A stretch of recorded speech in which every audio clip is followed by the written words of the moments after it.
All right, Cousin Tone. We are here with the Cousins resident toy expert, Los the Collector. He-Man / G.I. Joe / Thundercats / Mythic Legion super collector. And most importantly, our real cousin.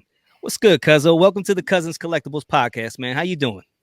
I'm doing good, man. Thank you for having me, bro. This is a long time coming. And Yeah, finally, man. we're here. We're here. So it's a Yeah. real pleasure. We've been dropping hints about Los the Collector since I think our original, when we first gave our little, 2-minute intro to what Cousins Collectible is going to be. So yeah, Right. it's been a long time coming, man. So I it's waited patiently. yeah, Yeah, good things come to those who wait. I guess, So now that you're here, man. salt. There's a little salt over here, but I'm okay now. Yeah. So now that you're here, let's talk about you, man. Let's go from the beginning. The legend of Los the Collector and the Oz. The biggest rivalry the world has known to date. You know what I mean? Like let's talk about how we became mortal enemies, but how much that I love you and how much you love me. But let's get into your background, man. How we grew up. And Okay. and then from there we'll go into why you are Los the Collector. But talk about you a little bit. Well, I mean, I grew up outside of Reading, man, and around the corner from the Oz, and from I got a year on you, so from day one that you was born, I had the crosshairs, bro. I said, this guy's going to be coming for my spot, and I'm not going to have that. So that's no. We growing up, man, the stuff that we was neck and neck. Everything was on an even keel. You know what I mean? I get this, you get this. I get this, you get this, and we played with it, we destroyed it, and then we move on to the next one. And it was always me and you. And then these guys started coming out. Cousin Tone and all that. They started coming in, and but me and you kept that bond, brother. And what I think happened is once these little scrubs came around, like Cousin Tony, Cousin Bonks, and everybody else, they kind of like drifted towards you. You were like their leader, and then I think you brainwashed them into thinking I was the bad guy somehow. Well, no, what it is was genuine love. I love my cousins, and that's yes, you know what I mean. I mean, Tony lived 3 houses up from me, and we used to play hoop with those adjustable. You know what I mean? You put the pin in the hole. Those adjustable basketball hoops, they was like it might have been a Dr. J. It might have been a Dr. J basketball hoop.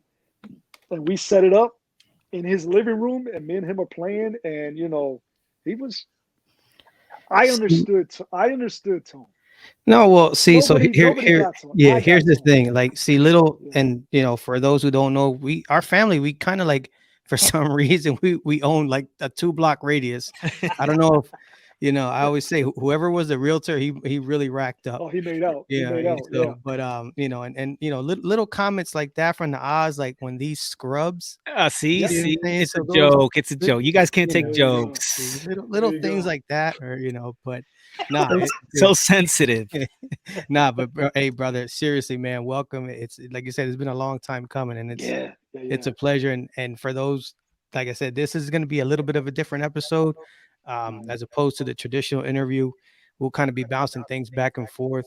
We'll get into a little bit of national talk. There's a little bit of an announcement that we want to make about that too. But with Carlos, this guy, you want to talk about a super collector, this is it. I mean, and I'm gonna kick it to Oz, and then he'll kind of set it off, and we'll go from there. Yeah, no. So I just, like I said, this has been a long time in the making. To me, you're my brother. We grew up, like you said, we were connected at the hip.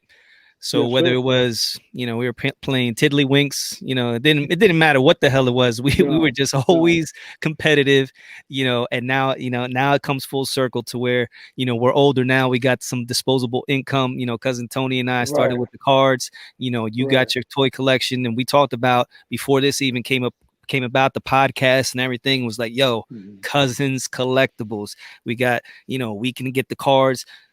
and Carlos can get the toys, and bro, and cousin Bonks, he got the, good ideas, and we just all bring it together and make it, and it was joking, but at the same time serious. And now here we are months later. You got your massive toy collection. You're doing your thing. You're on Instagram posting. We're doing our podcast. So it's everything's falling into place. So it's pretty cool seeing all that come about. So we're gonna get into Tony. Obviously we got the background. So why don't you get into what Los is doing? Yeah, brother. So like I said, now that we got your background, man, let's talk about that collection. What do you collect, and how long you've been collecting, and any other little tidbits you can talk about? Well, it started with a little boy and a dream, and that boy wanted to cultivate a massive collection of toys that felt special to him. And one day I went to a flea market and I snatched those damn toys from that kid at a very perfect price. So, and that's what is the fruit of me robbing that kid. No. In all seriousness, I always kept my stuff. Not all of it, but I always kept my stuff. And I was and like the Oz said, we collected and got toys when we were younger. So in '82, when we saw those advertisements for Masters of the Universe, me and him was like, holy crap, this thing's gonna be huge. And we had to jump on it. And luckily I was able to save my original stuff. So I got toys that are mine from 1982. They're not all that I went and bought from somebody else. These are my memories, and they're special to me from 1982. I remember opening up that Manny Faces because that was my first figure, and I still got him. That dude is special to me. Like that, I did an interview with cousin Jason one time, and he asked me which one was my number one, toy. And I got stuff that's worth hundreds of dollars. I got other things that I paid a lot of money for, and I told him, I said that Manny Faces is my most prized possession because that was my first one, and that's the one I kept. And you know what I mean. I never lost them. It never got destroyed. It's in the same shape, a little used, but that's my grail. That's my holy grail because I kept on. I held him from the very start.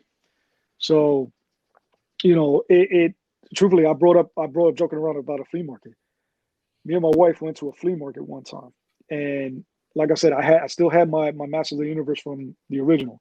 But my dad built me a case, and I kept them in there. So we're at a flea market, and she sees a bin full of GI Joes. And joking around, she's like, "Oh, you should get your GI Joes again, or start buying them. They're only $1 a piece." Blah blah blah blah blah.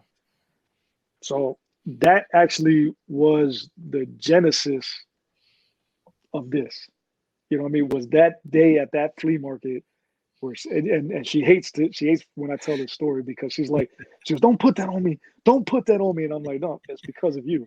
She's the catalyst. She's the one that got you back. She's the one that lit that little fire, and now she regrets it. But there was that day, and like I said, I cleaned the dude out, $1 a figure. Now you can't get that for that, but I mean that was $1 a figure. So I cleaned them all out, and that was the beginning of everything that I've been doing since. Wow. So yeah. Now you guys will get to see, you'll see a little bit of Los's collection on YouTube. I mean, I'm looking at it now, and he's got tons of figures and glass case, real nice stuff. But now you aside from being a toy guy, you're a big wrestling fan, right? So, but I do notice that you don't have any wrestling figures. No. Why? Well, years ago, before we moved here, I bought a bunch of WWE guys, and had them on a wall display and everything like that. So I got to the point where I started losing interest in wrestling. I started losing interest in collecting these figures. So, to get some money so that I can keep buying the stuff I really want, I sold them. I sold them on, I sold them on Mercari. Um, but I ended up doing it a backdoor deal where they weren't involved, kind of thing. Okay. So yeah, so I ended up selling these things, the whole lot, for like $600, which was good. I was okay with that, and we're looking at like it was like maybe 60 figures, 50 figures, something like that. So I send them out to the guy, and something told me I'm gonna get screwed with this. And here he gets them, and he starts complaining that these aren't the figures I agreed to buy. So I'm like, shh. So I knew, and then Macari was involved, and there was not, I wasn't guaranteed because I didn't go through them. So now I'm really screwed. So and I knew that SOB was going to send back stuff that wasn't mine, and that's exactly what he did. Hmm. So he kept all the good shit Yeah. and sent me back all this nonsense, broken figures, and I fought it, but because I didn't go through them, Macari was like, what I mean, we can't be responsible for that. Right. So since then, I was like, you know what, I'm never going to get screwed again on that level. What I ended up doing with the toys, I took them to because they were in horrible shape. I took them to the Hope Rescue and donated for kids to, so, give them to kids, sell them to kids. Right. I just gave them up. So since then, I was like, you know what, I don't want nothing to do with the WWE figures. And some of them they're pretty nice. Right. Got the little itch. But I'm like, no. I can't do it. I can't do it. So that's why I don't have any wrestling thing. One, because of that the screw job, and two, I'm starting to lose. I lost interest in the product itself. I got you. That's You almost know what I like mean? when you buy and sell cards, we through PayPal we have that, protection, goods and services, Yeah. for if that would have happened, then you kind of have a little bit of protection, but you essentially Uh, did, sometimes you get, I get it. You're like, Macari's yeah. gonna The take their brain the proof. brain fart. I had the Sure, brain fart. Yeah. sure. So But you know, You know, live and learn. it Live and happens. learn. It It's a happens to the life best lesson. of us. Sure. Exactly. Those are things that you build upon, and you learn that lesson, and now you move on and you do better from that. Right. Now, so let's talk about toy collectors. They're a different breed than I think card collectors, similar, but there's some different things. Now, every time I see a reel on Instagram, and even when I look in your background, you have the glass cases and you have all the figures. You have some figures that are in the boxes, Thundercats up above, but for the Right. most part, you have all your figures out of the box and displayed. So, like I Right. said, every reel that I see all these figures out of the box. So what are like the rules of toy collecting, like toy collecting etiquette? Is it okay to take it out the box? Does it change, the value of that? Like what how do you explain, Well, in box, out box?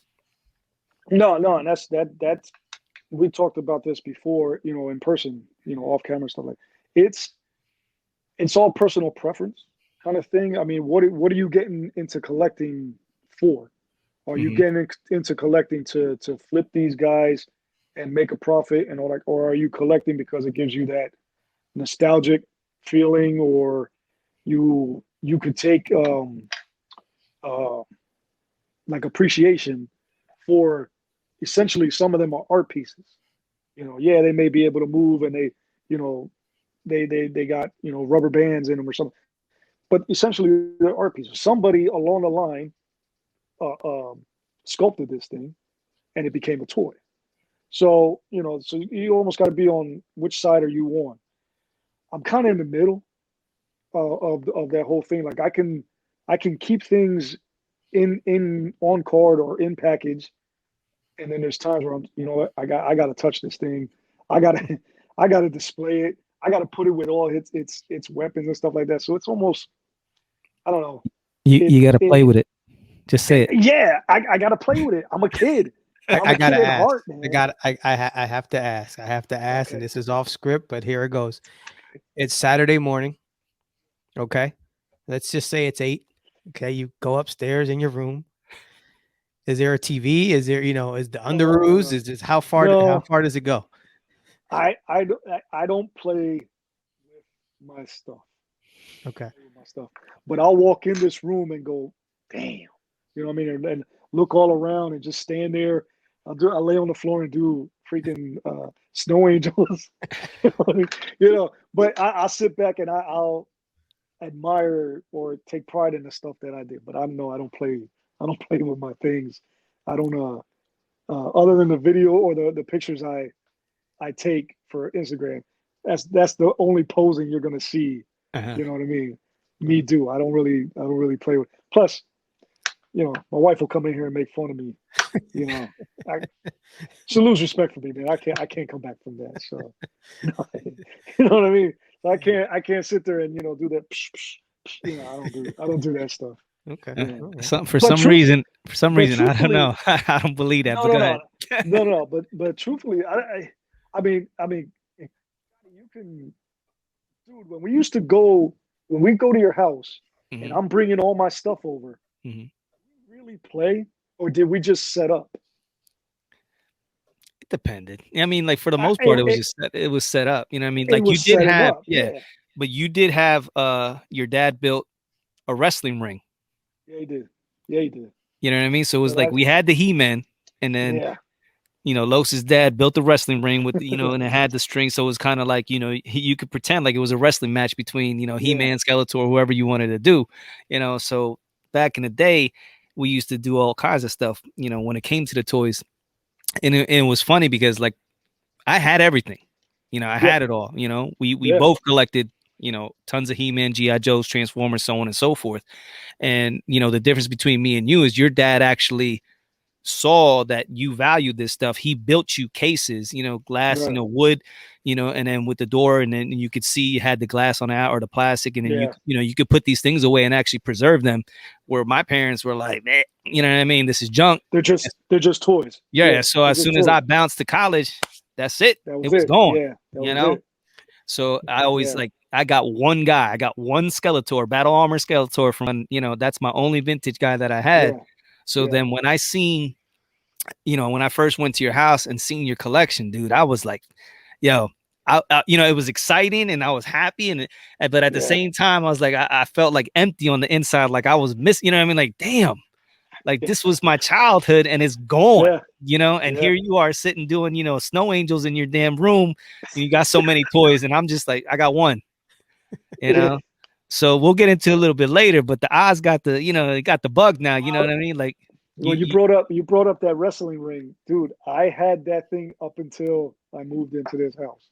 What'd you do with it? Because I had it in the basement and it couldn't be saved. It was falling apart, so I ended up just tossing. But it lasted. I mean, however long it was.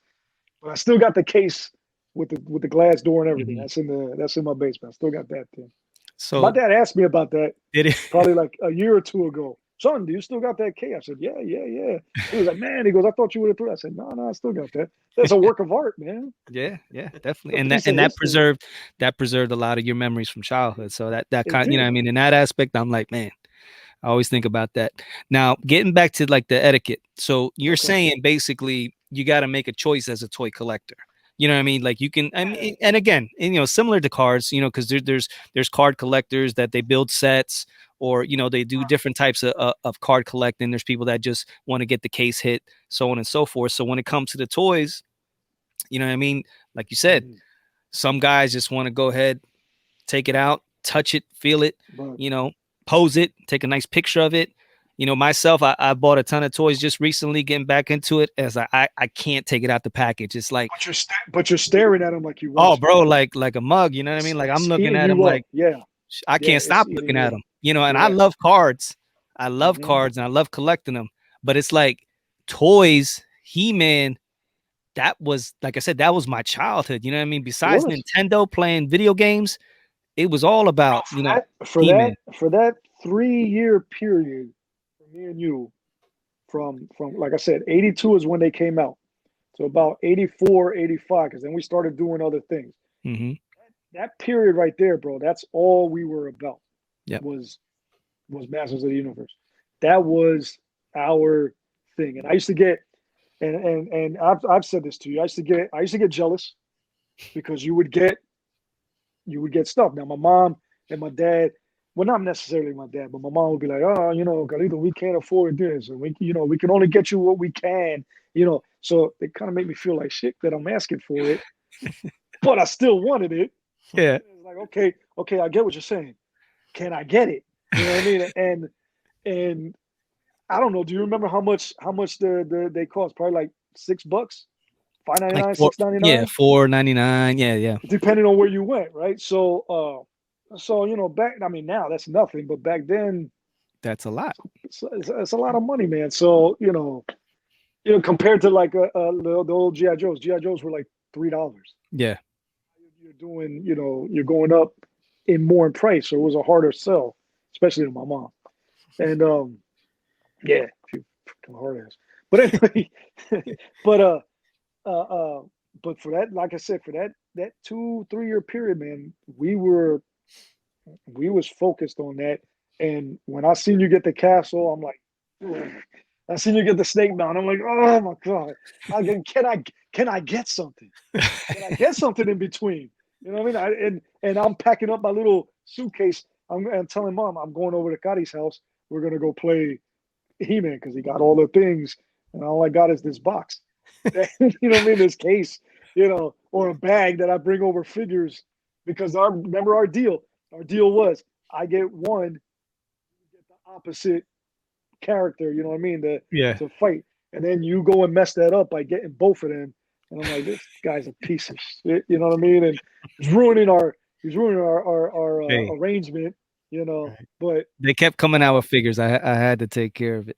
But bro, I those tell were you what, the most the biggest memory, one of the biggest memories I have is when I found one, and I'd run over to your house, or you would get yeah. something, and you ran over to my house to show me. Yeah. You know what I mean? Like I was like, that was like a highlight. Like when you came, and we talked about this before, when you came with the Crimson Twins from Yeah. GI Joe, and you went to Kitty City down in King of Prussia to bring this, to buy this thing, and you came back up, bro. The biggest. I was like, damn. That's what I'm talking about. I'm like, where'd you get this? Where'd you get this? You're like, Kitty City. There's no way my mom's gonna go to Kitty City. So, but those are between me and you. Me running to your house, you running to my house. Look what I just picked up. Look what I just got. Blah blah blah blah. Those memories stick with me. And that's the nostalgia part of it. And we always talk about that when we're collecting cards. And the big thing about card collectors and that people get upset about, we talk about the pump and dumping and people blasting whatever they have and showing it on Instagram. Back in the day, we had those toys, and the first thing you wanted to do was show it off, but not to be like a jerk about it and be like, look what I got. It was like, yo, I gotta show Carlita, I gotta show Los. I found this. This is what I found. Check it out. And then if you would get something, I'm like, oh my god, my mind blown. Like, I can't believe you got Rio Blast. You know what I mean? Like whatever it was at that time. You know what I mean? When you got something, I got, and that's what this, what collecting does, whether it's toys or cards. And we're trying to get that, across to a lot of the people that, listen to our podcast and things like, listen, we always talk about a fine line between pumping and dumping, and then just, being proud of your collection and showing it off, because, you get this stuff to go ahead and, you know what I mean? Like, I would love for you to come over here, even though you probably have, everything I got here. But I can still take appreciation for what Exactly. And I can go over there and the same thing. And then I can go over to Tony's, and he has these, Roberto Clemente's and whatever else, he's collecting. And that's what the hobby does. And it gives you that good feeling. That's what everybody got to understand, and what we got to get back to, and again, that's a whole different story. Let me ask you this, since you brought up the what do you call it? Pump and dump? Pump and dumpers. Yeah. Now, what is that in exactly? Like, basically what it is like, just say for example, there's a certain set of cards, we'll go into Marvel. There was a bunch of Marvel cards that came out, and they were precious metal gems was the style of the card. So they're real shiny, real nice. And before 2 years ago, they were worth basically nothing, because nobody really cared about it. Now, it would be like Spider-Man, the Hulk, Captain America, Captain Marvel, all the Marvel characters. Right. The main hitters. The main right, hitters. and and there's two types of, there was the the green and the red, and then we have like a blue and a purple. So but the main thing was they really weren't worth anything. So then there was people out there that were like, this same card, this precious metal gem, if it's a Michael Jordan green precious metal gem, that's a $1 million card, maybe more, because there's only 10 of those made. Okay. And so those people are like, well, if that's $1 million card for Jordan, freaking Iron Man, you can consider him the Jordan of Marvel. So why wouldn't a green precious metal gem in Iron Man be worth something? Why is it only worth $15 on eBay right now? That card should be worth 5,000, 10,000. Why not? Because there's only 10 of those. So now wheels are spinning. Those individuals, you know what? Nope. Everybody's sleeping on it. I know this card has value. I just do. I believe in this card. Let me snag them all up. You buy all these cards, you get them, and now, okay, I have an Instagram, I have a following. Yo, check out what I got. Bang. And then bang. Now every day you're showing a new mark. Now everybody's like, yo, what are these cards? What's this about? What? And then everybody. So this person is cultivating that this is hot. They're creating a market. They're creating a market. Okay. They're creating a market. They're pumping this individual cards that had no value just a few months ago. Now all of a sudden everybody's hot and heavy, precious metal gem, Marvel. And so now, there's people that are like, yo, I need to get that card. And there's others like, whoa, hold on, wait. What's this individual doing? He's pumping this card. He has a ton, a lot of these cards. I know he got them. He shows us, all these cards. He's creating this market. They're going to get high in value, and he's going to, sell them off and make a killing. And then the people that buy into him are now they bought on the high end. They bought on the high end. Now they're holding the card that, 6-7 months later, dips down in value, and is no longer, it still has a higher ceiling than when it was, but it's nowhere at what they purchased it for. So that's what, the classic pump and dump when it comes to, you know what I mean? But like that's the main difference. But when it comes to the toys or things that we're talking about, it's like, it's not necessarily pumping and dumping. It's just, look, I'm proud of my collection. I love what I collect. Sure. Check it out, Well, as far as like the stuff that I choose to collect may not have huge, flippability. Can we go with that? Flippability. Yeah. Yes, that's a word. We'll go with it. Okay. It is now. It is, yeah.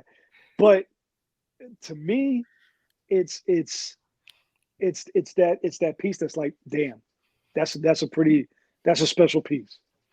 Now, like I said, I'm a collector, not a flipper. Like we talked about before. I don't get stuff to turn it over and to sell it. I may do some here and there, but that's not my primary, focus. Usually when I do sell it, and I talk to you off camera, that I just recently sold a G.I. Joe Defiant.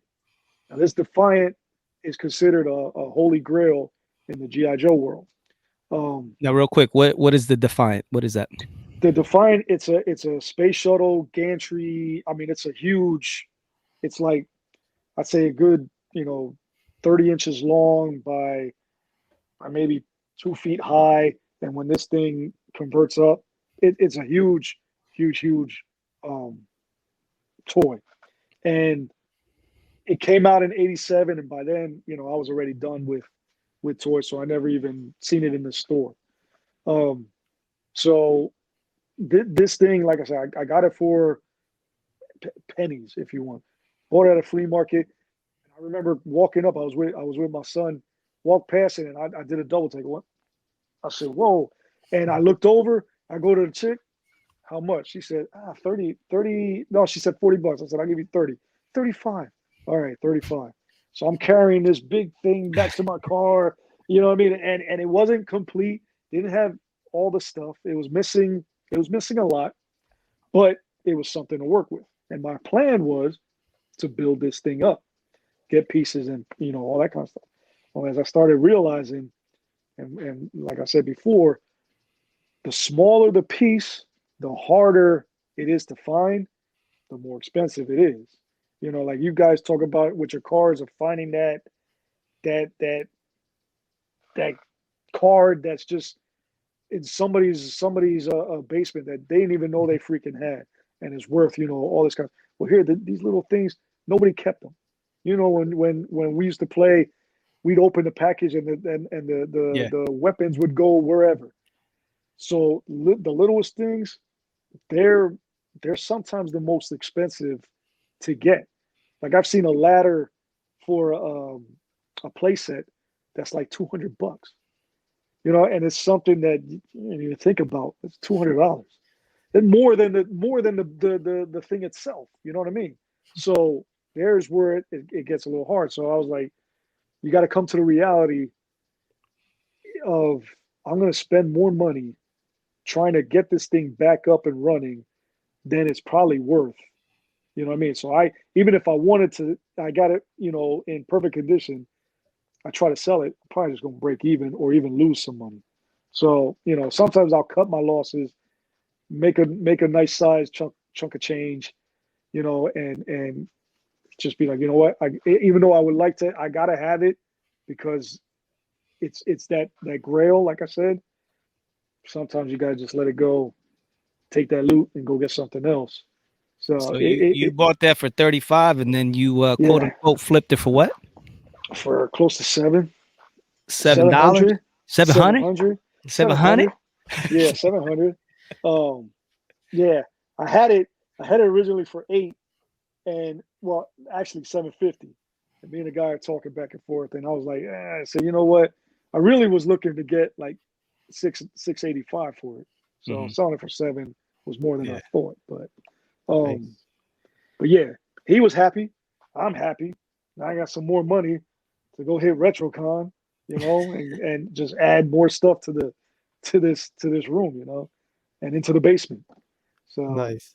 you know, I said, but with the card things, like when you guys, like when you get a when you want to get a card, and you guys are looking for that, is that a personal thing or is that the business side? Like what do you what's more of your calling, I guess, yeah. for that grail for you guys? Is it that personal that you want to keep it and have it, or is it because you're going to flip it, you know, later on? I can say that for me, I've already reached the stage where it's personal. I It's don't. personal. Okay. It's personal. Okay. I don't want to get stuck with something that I bought with the intentions of selling it. Okay. Because if I don't sell it and I don't like it, now I'm gonna be really, like bummed Right. about it. It's just like, damn. Right. And I think Oz is kind of the same way. I mean, I'll let him speak for himself, but yeah, like the stuff I'm buying now, it's what I like, and it's just it'll stay here. If it stays here, it stays here. If somebody wants to come buy it, then fine. But I'm not Like looking you like to. you you Yeah. you put up the punch out. You had Yeah. a couple times you put the punch out cards. Dude, Yes. I And I I just got. I was liking them. Those are Yeah, nice. and I just got another one, um, recently, and bro, those are. I mean, I guess they're worth something, but in the grand scheme of things, compared to Mickey Mantle's, Yeah. Hank Aaron's, and stuff like that, they're worthless. But you come over here, and I'll whip those cards out, and I could probably have, I don't know, 8, 9, 10 hour conversation about that one card, just because it's Hmm. going to lead from one thing to another, to another, Right. to another. Right. And that's where that's where I'm at with the stuff that I buy. Because I always tell Oz, I'm like, I'm looking for conversation pieces. Yeah. Yeah. Like you could have a Mickey Mantle, you could show me like, yo, this is, worth this, blah, blah, blah. But in the corner of my eye, I see King Hippo getting knocked out, by Lil Mac. And I'm Right. like, yo, what the hell is Yeah. that? Yeah. Yeah. You know what I mean? I know Yeah. that. Mickey, Right. I've never seen Mickey play. Yeah, that's what I was about to say. I can't tell you a story about Mickey Mantle other than his rookie card is worth a kabillion dollars. But I Yeah. Right. can't tell you that. I can tell you King Hippo. I can tell you I know I memorized it, and when I beat King Hippo, I was hype. I was like, oh, let's Yeah. go. Who's the next guy and stuff like that. And that continues on and on and on. Like I said, I don't have a lot of collectibles, but what I do have is stuff that I do like. I mean, and over my Mm. shoulder, you see it all the time. It's the picture of Mike Tyson's Punch Out, Yeah. and that's just something that it takes me to a happy place and a Mm. frustrated place because I mean I slammed the controller down many a time. Well, but that's it. That's the whole picture there. That takes you. back to when I didn't have bills. I Yeah. didn't have responsibilities. I was just me.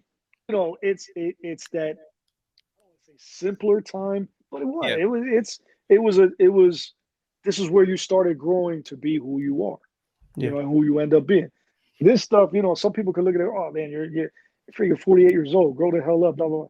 No man, mind your business. Don't worry about what I'm doing. This is my stuff. I paid for this. You know what I mean? You didn't pay for it. Yeah. So it's that. Don't some people think it's freaking awesome, and some people are like, well, I can't get into it, but I can see why you are, which I can appreciate that. You know what I mean? That means more to me than someone just going, oh yeah, yeah, yeah, dude, you're 48 years old. Grow the Right. hell up. No, yeah, You know? it's to each his own. Some people collect, you got Right. people who collect fine wines, liquors, Well, all and kinds of and stuff. and that's a good point because it comes down to it. Everybody collects. Everybody collects something. Hmm. It doesn't matter what it is. There's women who collect shoes. They may not know it. Purses. Purses. They may not know it, but Right. that's what you're doing. Right. Hey, Everybody Tone, what does your collects wife collect? something. Yeah. So my wife collects shoes, sneakers. Uh-huh. She didn't Okay. realize it till the other day when I'm like, you know what? Because we're talking about, she asked me about my cards or stuff like that. I was like, not for nothing, but the biggest collection in this house is not mine. It's yours, and you don't even know it. What do you Yeah. mean? She loves sneakers. She Yeah. loves them, bro. I mean, she just, and they don't have to be, I'm not talking, $5,000 pairs. She's got Right. pairs from $10 up to whatever, like whatever it is. But, and she kind of was like, oh, you have that Hmm. realization moment where it's like, and like Right. you said, everybody has some, whatever it is, like guys, maybe it's purses, maybe whatever. And then everybody Right. kind of has that. And just, I don't know, it just takes you to that happy place, man. Yeah. I mean, there's people who collect shot glasses. Sure. You know what I mean? It's like, Yeah, yeah. Now let me ask you, you um, know, that's the odds with the shot yeah, glasses. yeah, yeah, Let me with the let me shot ask you glasses. though, like with cars, we have vintage and modern, and there's pretty like definitive line.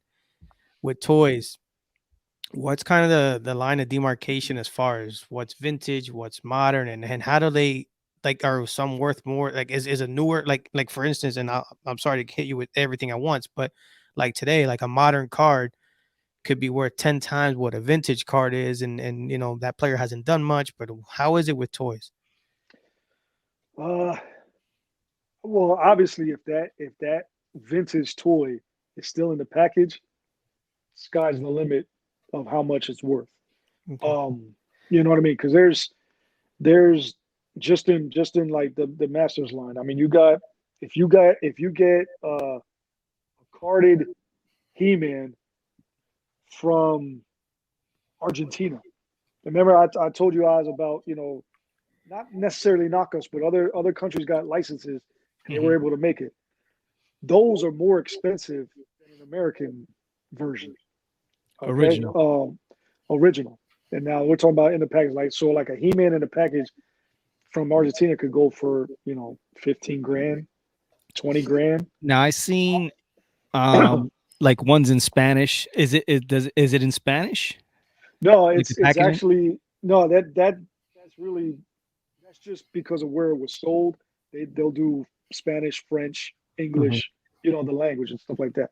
No, the company that I'm talking about from Argentina was called Top Toys. So they got the license to do Masters of the Universe from Mattel down there. Hmm. Now, I don't know how they're getting out or what maybe there's somebody manufacturing them again, but there's more and more flooding or coming out in the market and people are snatching them up, but they're also snatching them up with a high price tag. Whether And they'll these stay and these are there, actually from the 80s they're or from the 80s. okay. No, they're actually from the 80s. Yeah. So they were manufactured in 80. If you look on the thing, it'll say 83, 84, whatever. Um, Now, some of the you got to have a see. There's where the key is. You guys with your cars, like you can tell, if something is off, and But the thing with collecting Master Universe, especially old ones, there's so many variants because so many companies were trying to get in on this success. So there's like the colors could be slightly off. Like I'll give you an example, like Manny Faces. I talked about Manny Faces. There's probably 10 different versions of the same figure. Now this is the bootleg ones that you're talking about, right? Because you No, said that there's these could be, or this is a regular like. these are just regular, because there was a company in India that was doing Okay. Master Universe figures with the whole Okay. licensing and everything. I'm talking about licensed figures. Mhm. But they changed colors here, or they had a different plastic, or Mhm. stuff like that. So some of them are more sought after, more rare than other ones, and those ones that are rare, they're almost like their quality is a little bit higher. So you had variations of quality and stuff like that. So there's all kinds of variables when it comes to collecting vintage on card Masters of the Universe, because you gotta, for one, you gotta do your homework. Two, you gotta know where this thing's coming from, what you're looking for, all that kind of stuff. Because you could be paying $15,000 for, a $700 figure Hmm. and not realize it. You know, so like you always talked about, and doing your due diligence. You like using that word, your due diligence and stuff like that. When you're going to try and collect old school, figures, you got to do your homework, and you got to realize, what am I buying here? Is Now, this really where from would here? you Is this get really that? from there? Where would you get that information? Well, there's a bunch of places online that have the different variations of toys, and you can see what's what, you know, where's this color variation coming from? There's like one Cyclone. You remember Cyclone, right? The spread their arms out, you spin them around Yep. like a cyclone.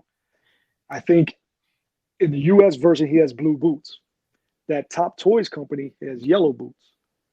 So now that yellow boot version is probably three times what the blue boot version is. You know what I mean? So it's a tough thing. Like if we go to RetroCon, I guarantee you somebody will have one. Somebody will Nice. have one there, and it'll be in a plastic case, and they'll have a huge price tag on it. And there's going to be people looking at it and going, "Man, I wish I could afford this." You know what I So mean? But talking about RetroCon, let's get into the shows. We got the national coming up for yeah, the card, for the hobby, which is the Super Bowl. So that's going to be in Atlantic City. What do you have for toys? Like, I know there's toy shows, but like, you spoke about RetroCon. What exactly right. is that? When you go into one of those, like, what do you see, and how does it operate? Well, RetroCon, I've been going to them for the past uh, 6 years, 7 years, maybe. Right out here, Oaks, PA. So it's not that far away from where we're at. Um, and your typical huge warehouse, uh, uh, tables everywhere, vendors here, vendors there, people dressing in doing cosplay. Um, there's actual they actually have what do they call them? Well, basically groups. There's just like they're members of this group. So there's like Star Wars people that are all they Hmm. do is walk around, stormtroopers and Oh, all okay. that kind of stuff. Yeah, you know what I mean, like almost like a clan or Yeah, whatever. yeah. Um, but it's like a fun, it's like that whole fun environment. You see things you haven't seen since you were a kid, new stuff that just came out. Um, you'll see stuff that you didn't even know you needed, but you got Yeah. to have it. It's that vibe coming out. Um, and us being on the East Coast, it's more centralized because you got Jersey's a big action figure toy collecting state. So is Pennsylvania. Maryland is becoming huge as far as collecting um, toys and stuff like that. So this our tri-state area Hmm. is there's a plethora, if you will, a plethora of shows that come up during the year. Probably, I'd say maybe averaging around 7 to 8 that you could go to in the various, different states and stuff like that. So Now, to let me, me that's ask pretty you. cool. So, and Oz mentioned the national. Oz, you got to drop that little little announcement that we made on IG, but we'll throw it on here real quick. But let me ask you real quick. When you go to a table at a toy show, are prices negotiable or is it the sticker price? Because for cards, usually most of the time, the sticker on that card is what the it is. beginning of the conversation. No, it's the beginning of the Oh, conversation. it's the beginning of the conversation. Okay. Yeah. If you're in the know, most, after a while, you come to realize that the sticker is not really. Some cards, yes. Some cards you'll have some vendors that are firm, but how is it in the toy?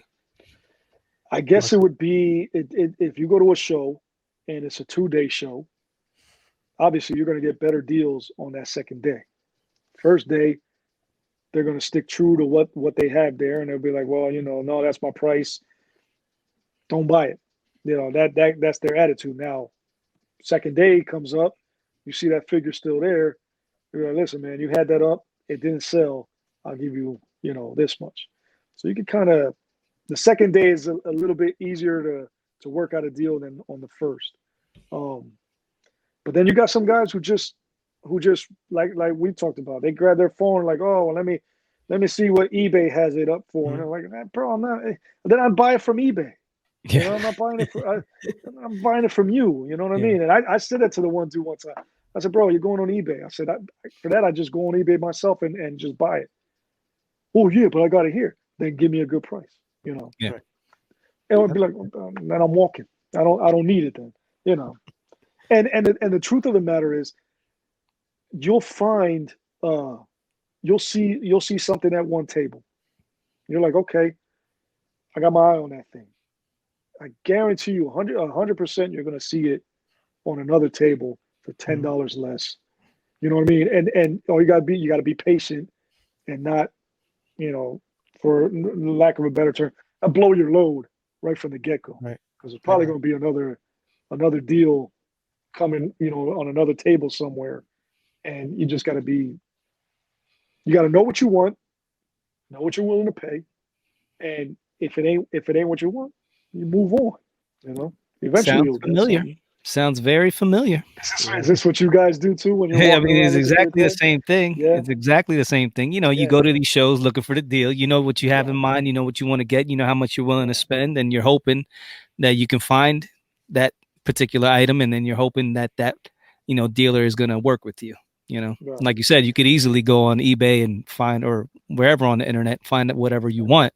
So when you go to these shows, you just want to try to get the best deal possible. Right. And you guys know it. You've dealt with guys, vendors who just, I don't know, whether they got a chip on their shoulder, or they got just an attitude about, they don't want to wheel and deal with anybody. And then you got those guys that are like freaking easy to work with, and they're hooking you up, and they end up becoming your favorites. They're your go-to. Let's go check out his table because I know he's going to be here, again this year. And there's like at least like 10 dudes that I see year in and year out, and they always got good stuff. They always got good prices. And like I said, my man that likes to shop, that likes to look on eBay, I look at his stuff, but I think I maybe bought one thing in the 7 years from him, just because of that whole, the way he does stuff. But it's, you don't want to insult anybody.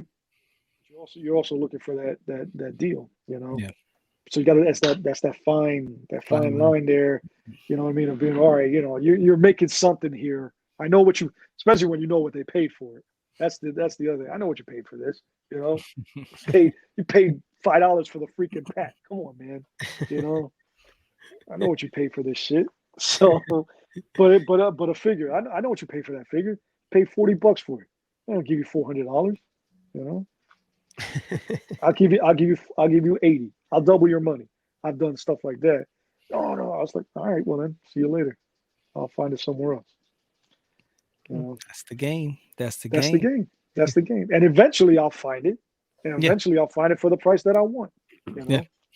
So it's almost like it's almost like it's a game to me sometimes. Now it'll be more fun if I'm with you guys, because now it'll just be more fun. I've been doing this shit by myself, you know what I mean? Talking to people, wheeling a deal, and and stuff like that. But Well, we're definitely gonna hit up these shows, RetroCon, and all these things like that. And obviously Tony wanted me to talk about the National real quick, and Well, let cousin me ask you. John, Go ahead. No, go ahead. yeah, cousin John yeah. Newman actually he did us a solid, man. He got us on, Sports Card Nation podcast. Basically he's gonna have us on the main stage at the National on Thursday, what is it, 28th at noon, right? No, it's actually got changed. It's going to be Oh, did it? 11:30 to noon, 11:30 Oh, a.m. okay. to noon. Look at that. So Updated. So 11:30 to noon, Cousins Collectibles, and we're gonna be with was it Danny Black from Sports Ball? yes, sir. Yep, cousin John Newman, and our new cousin Danny Black. Yeah, we're gonna be on the main stage. Hold on, fellas. I'm about to lose the headphones here. Sure, no problem. I don't know what we'll be talking about, but we'll be up there with cousin John, and we'll make it happen. Yeah, I Well, mean, it's let an me honor. ask you. Let me ask you. Is this going to be like a Q&A kind of thing? Or is there going to be people in the crowd like being able to ask you guys stuff? I think so. I mean, bro, honestly, it's cousin John. He normally does this, pretty much on a yearly basis. He's a regular at the National, so he's usually up on stage. So for him to ask us, we're newbies. We've been doing this for how many months, Tone? 7 months, something like that. Yep. 7 months. You know what I mean? And it, like I said, it truly is an honor to go ahead and be brought up on the national stage. This is our first time we're going to be at the national, so to actually be on the main stage and talk about the hobby and hopefully take questions. Our main thing, obviously we're going down and we have things in our mind that we want to get. But the main thing for me and Tony going to the national is actually meeting up with the people, the people that we've been talking to, and just getting around and actually, physically, shaking their hands, giving them a fist bump and building those relationships. And that, to me, that's what the national is all about. How long has the national been in operation? Ooh, that's a lot. Yeah, it's funny. It's dated back to, I think I know that I think it's 91 or 92 gets touted as the greatest one of all time, but I think it's late. I think it's 88 or 89. Actually, I was just listening to John just had Dr. Beckett on, and they were talking about that. He's been at every single national. So yeah, it's a long time running. It's a long time running, and now it's we'll see how it goes. It's in Atlantic City, and Dude, that's we're big, looking man. forward to it, man. So like, That's if you big. guys I'm are, proud of you guys, man. appreciate it. Yeah. Appreciate it. But anybody who's listening, if you guys are going to be there, hit us up in the DMs. We'd love to meet up with everybody, as many people as we can. And I'm there for a few days. Oz is there for a little bit longer. So yeah, I mean, the people's mailman will be readily walking the floor. Yeah, readily available for any. Yeah, you know what? It's funny that to touch the people. Is he going to touch the people? Not so much that, but I'm surprised that the post office isn't set up there. You know what I mean? Like, because they, there's going to be people buying stuff that like they can't take home. Yeah, There's people flying in. So I'm like, point. what? Like, not for nothing, Oz, but you might want to, it's funny you bring up. It's funny you bring up the post office. Park a mailman truck outside. Yeah, because I was just right before this. I was working, and the lady, she's the manager there, Jessica. So when I walked in, I'm getting ready. I'm trying to get out early so I can come meet up with you guys and get this podcast going. So I'm putting my stuff away, and she's like, "Hey, Oscar." I'm like, "Hey." She's like, "Hey, do you know where 2100 Center Avenue is?" I'm like, "Yeah." She's like, do you mind going and tapping that blue box? They forgot to do it. If you can go get the mail out of that box." And I'm like, "Nah, I can't do it." She's like, "Excuse me?" I said, "I can't do it." She's like, "Well, why not?" I said, "Because I got a podcast, baby. I got things to do." She's like, "You don't have a podcast?" I said, "I do. Cousins Collectibles. Look it up right now." She got on her Instagram. She's like, "Oh my God, you got over 1,000." I said, "Yep." And I got to go meet my cousins, and we got things to do. But and then the other dude was like, "Oh, what? So you go on there and you talk crap about the post office?" I was like, "Nah. Actually, I said I represent the post office. I'm the people's mailman." So it's funny. She started following me, and the other guy did too. So it was a little funny moment. But I was like, "Nah, I gotta go. Sorry." That's what's up. Hey, so that's why I can't get mail on time. Yeah, exactly. Yeah, no, dude, because you didn't go hit the blue box. Somebody else, the young boy had to do it. Sorry. There you go. Hey, so now coming down the home stretch, and this is where I'm gonna give you guys the floor a little bit. Masters of the Universe. That was a little bit. I watched it, but I was too young to grasp the storylines. So with all this new stuff, I actually just finished watching the Netflix release or whatever that was yesterday. It was pretty.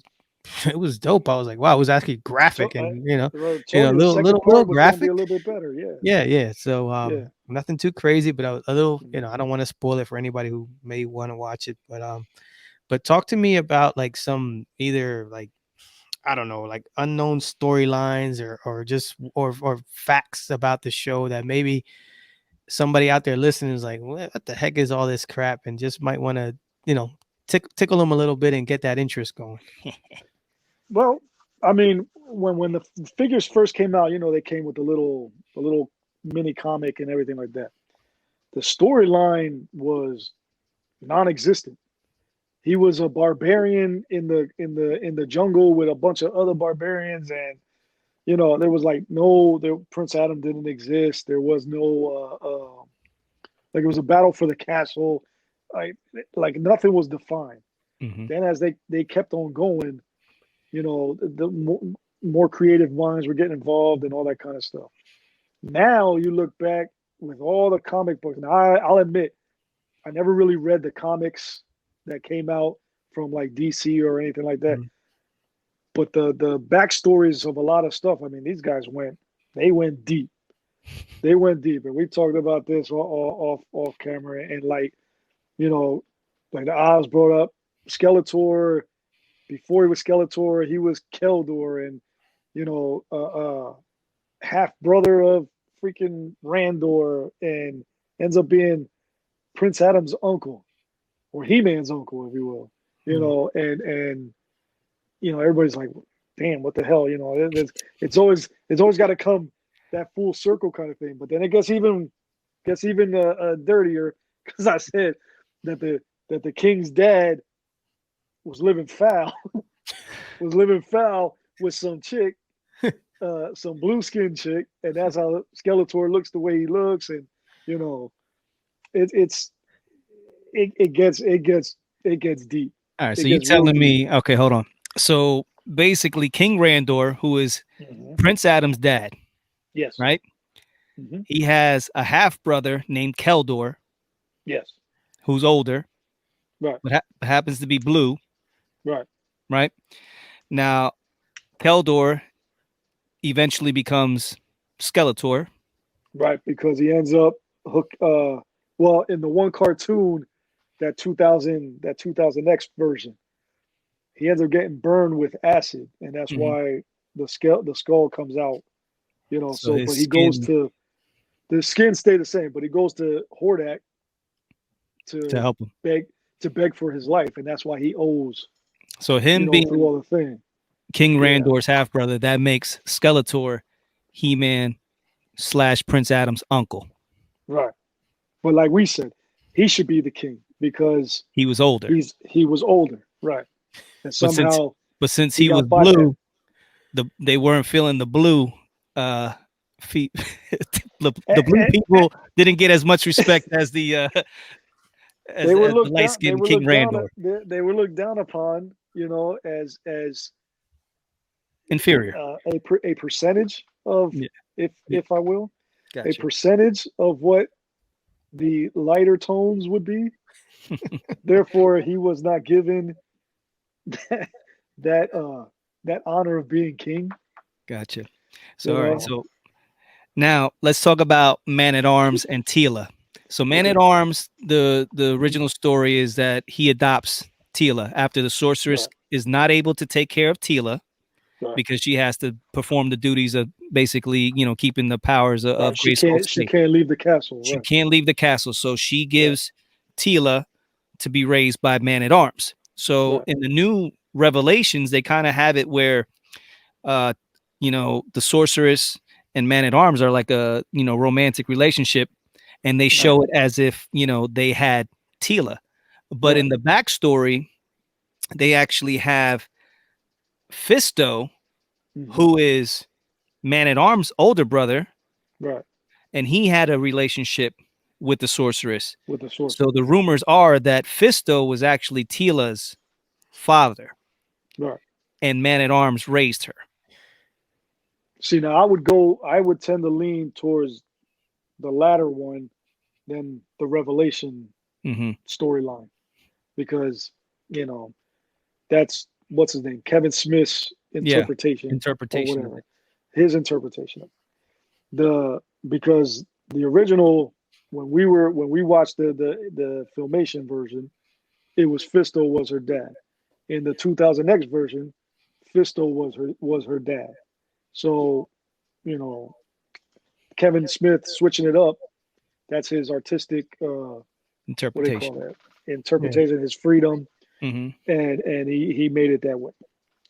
And so personally, Fisto, me, I like Fisto is a deadbeat. It was a piece of shit. He take care of his daughter. Shit, take care of piece of shit dad, man. Take care of your freaking daughter, Art imitating life a little bit. There you go.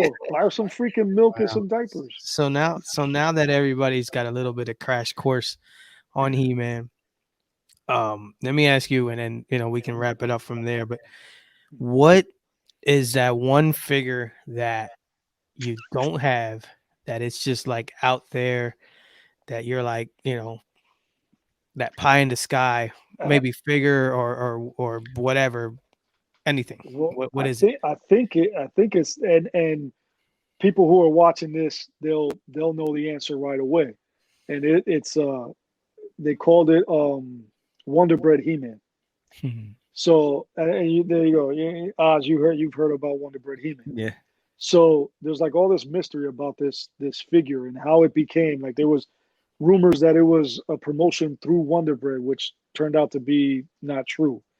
That what happened was there was a promotion that if you bought a certain figure from Mattel, that didn't even have to be Master Universe, could have been Strawberry Shortcake, I think was one of them. Now this is back in the 80s. This is back in the 80s, right? Okay. This story just came out recently by the guy. He goes by the name Toy Guru. He was Scott Knightlick. He used to run Masters of the Universe, for these figures behind me. He was the brand manager. So he's privy to some information. And he's digging through archives and all this kind of stuff. And he brought up that what he found out was they ran this promotion and it was early on. It was maybe 83, 82. It was early on. It was before Manny Faces was made. That I know. So it was early on in the line. And the promotion was, if you send in, 3 proofs of purchase from these different lines, you would get a He-Man figure. So this kid ends up doing that, expecting a regular version He-Man, and ends up getting a He-Man with brown hair, brown trunks, black boots, a black belt, no chest armor, and coming with red burgundy weapons. So this kid's pissed off, right? He thought he got gypped, the whole 9 yards. The mom sends a whole letter complaining that her son got screwed and blah, blah, blah, blah, blah. So then Mattel, trying to save face, ends up just sending these figures out to supermarkets, your Acme's and your Pathmarks and your whatever out west, whatever they have out west. And that was it. So if you kind of got one of these figures, which I don't know what the number is of actually made, but they are like the figure to have in your collection. Those things are worth a lot of money, especially if they're in great condition and all that kind of stuff. But that figure, I wish I had. I've never seen one in person. That's how rare it is. And I've been to shows, and the chances of me finding one, or at least seeing one, is pretty good. And I still have not seen one yet. But that figure, that Wonder Bread He-Man, is, to me, the most elusive figure from the vintage line that is worth the most. And if you had that in your collection, to me, you're a badass. Yeah, and it Yeah, just bad. looks like a He-Man that they, mispainted, you know what I mean? Like, Yeah, and there yeah, was no armor, no nothing, so it's kinda like no, a Savage He-Man, you know how, like, the Savage Mhm. He-Man came out and he was just like, "Ah!" So that's Right. right, kinda right, like that's like the origins of the Savage He-Man, and what a right, lot of collectors like to do, there was an extra, weapons pack, right? And then they take the Zodak. right. They took the black armor and they put it Yeah. on there, but that's not how it Right, originally it's not, came. but a lot of people for It's some not. reason take this extra Right. armor and put it on He-Man since he doesn't have it, but the Wonder Bread He-Man is just like this crazy, Yeah. outlandish story that Wow. Let me hold on, fellas. Uh it's in a package. Hold on. I'm trying do, to find do, it. I'm do, trying to find do, where I put it. do, Uh do. In the meantime, you can in check the out meantime, Cousin Oz and talk Cousin amongst Tony at yourselves. the National. We'll Yeah. be on the main stage at Yeah. 11:30. Yeah, this is the edited part. Yeah. Yeah, yeah, yeah. Yeah, Bro, I'm that popping story right was dope. Go ahead. I'm popping right back. So, okay. So this was the classics like rendition. Yes. They gave him one door, so it's like a little joke, with Wonder Bread, Mhm. but his name was actually,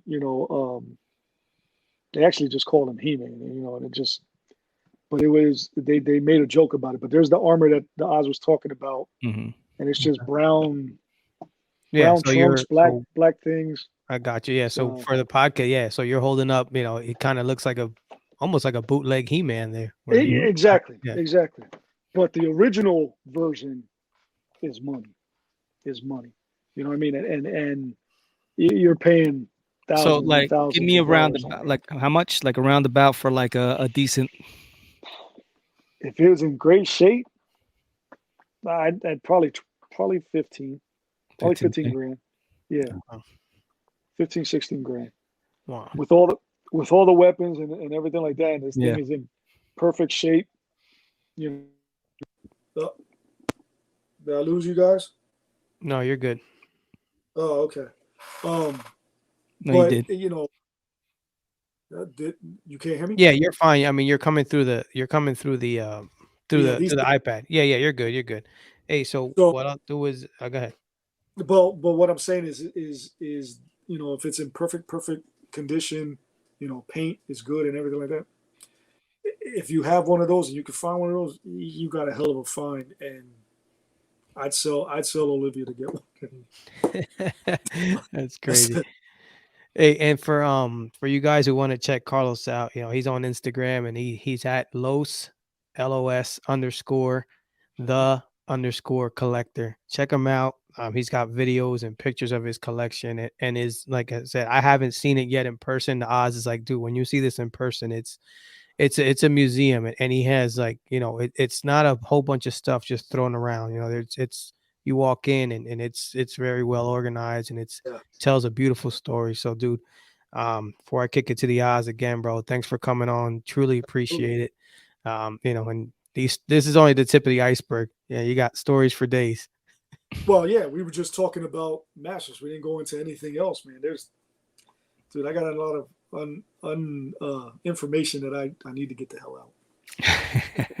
And I'm really thinking and debating. We're gonna have to talk about it because this was the original, Cousins Collectibles was Right. having Los with toys and Tony and I, with the cars, and then and Bunks with the ideas, and the four of us getting together and continuing what we imagined, before we started all this. So we're definitely gonna have to see if we can bring that to fruition because that I think that would be dope, and maybe do something similar to how we have Corky's Corner once a month on the vintage.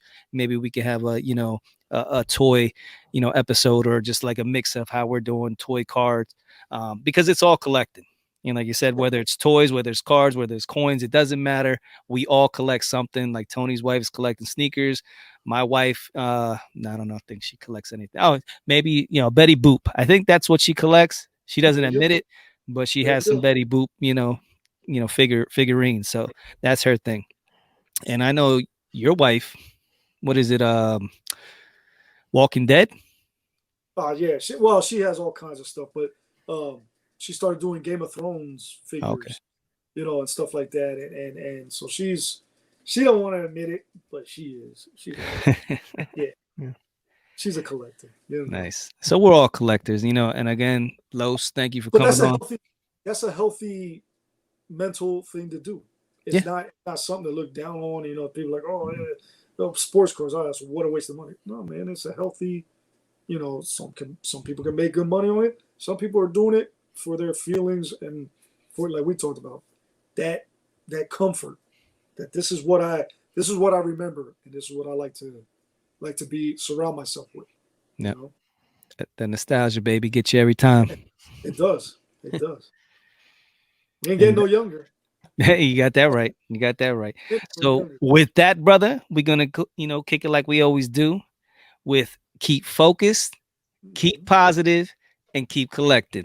Hey, yo, Tone, bring the beat back.